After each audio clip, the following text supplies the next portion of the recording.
Good morning, Father. Good morning, brothers and sisters, uncles and aunties, and grandparents. Yeah, so I see that we are approaching 2 hours, so I'll make it fast so that we don't go beyond 2 hours. So Father asked me to speak to you about the new coronavirus variant that is currently driving the third wave that we have. The Delta variant is one of about 45 variants that we have in Ghana right now.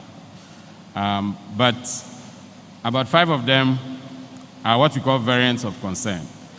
So what are variants? Variants are just siblings or cousins of the original virus. That means that they are very closely related to the virus, but they have a few differences. And for the most part, these differences do not affect their behavior. So for example, the 45 variants we have, about 40 of them, we don't worry about them because they behave exactly like the original virus. So it's a normal coronavirus infection if you get them. But there are the 5 which are variants of concern because they have changed significantly that it has affected the way they behave. And the way they behave in terms of the rate at which they can infect people, the rate at which they multiply when they infect you in your system, and also the way they will manifest the disease in terms of the severity of the disease. So these variants of concern, when they come, because of their, their superior ability to cause havoc, they actually dominate very quickly. So you remember that in December, January, we had Alpha variant, also known as the UK variant. Then we also had the Beta variant, also known as the South African variant. They came into the country, and within 1 month, they had taken over. You know, basically, they outcompete the other viruses that are normal, and they take over. Now, since April, we've had the Delta variant, which was originally identified in India.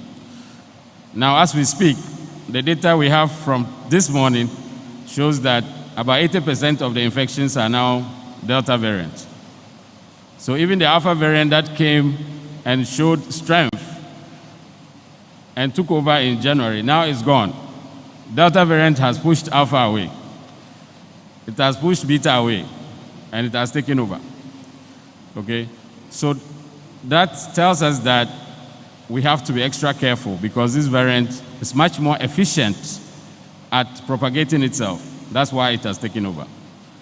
So it means that when you go to a place where you are likely to be exposed, you have to take extra precautions because your risk is twice as much as before. Okay, so if there's an infected person, the number of people who interact with the person who ultimately get infected will be twice as many as before. Okay, so the best is to minimize your contact with people who don't stay in your house. And when you have to interact with them, you have to keep a good distance and wear your mask tightly. You have to avoid public places where there are more than 10 to 20 people. There's a risk there because each of them bring a risk. And remember that even the Delta variant, the majority of people will still be asymptomatic. So the majority of people who get infected will not show any symptoms, so they will be totally fine. But that doesn't mean that when you get it, you will not show symptoms because we are all different and the virus behaves differently in all of us. Some people get it and they go to ICU. Others get it and they don't show any symptoms, but you don't know how you would react to it. So the best is to avoid being exposed in the first place. Then the vaccines. All the vaccines that we have from all over the world, there's one thing that they are effective at doing, which is preventing you from getting severely sick and dying. That one, most of the vaccines do that very well. So those of us who have been able to, or who are lucky enough to get vaccinated, that means we are protected from severe disease and death. but you are not protected from getting infected. The vaccines that we took here, they only give you about 60% protection from getting infected. 60%. So there's still a 40% chance of getting infected if you took the vaccine. The only advantage is that when you get infected, you are not likely to go to the ICU. But I know several people who have taken 2 jabs, they still got infected, and they still felt sick enough that they had to stay at home. They just didn't go to ICU. So you don't want to risk that. And if you have pre-existing conditions, there's a high risk that it can even still send you to ICU despite your vaccines. So let's not take chances. Let's tighten our restrictions again. Let's be very responsible. Let's hold each other responsible. If somebody is talking to you and they are not wearing a mask, tell them that you can't talk to them without a mask. If somebody comes to your office and they are not wearing a mask, you say, please have a mask.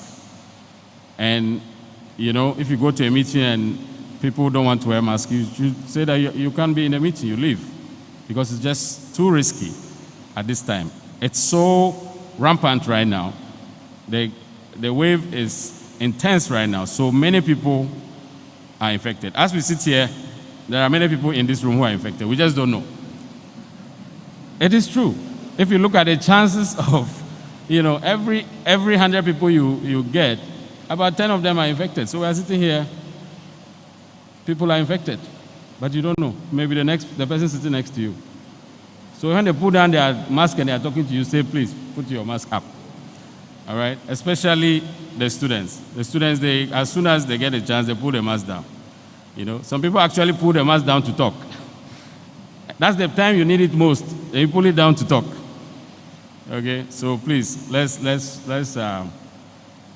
take care of ourselves, and the Lord will protect us as well. Thank you.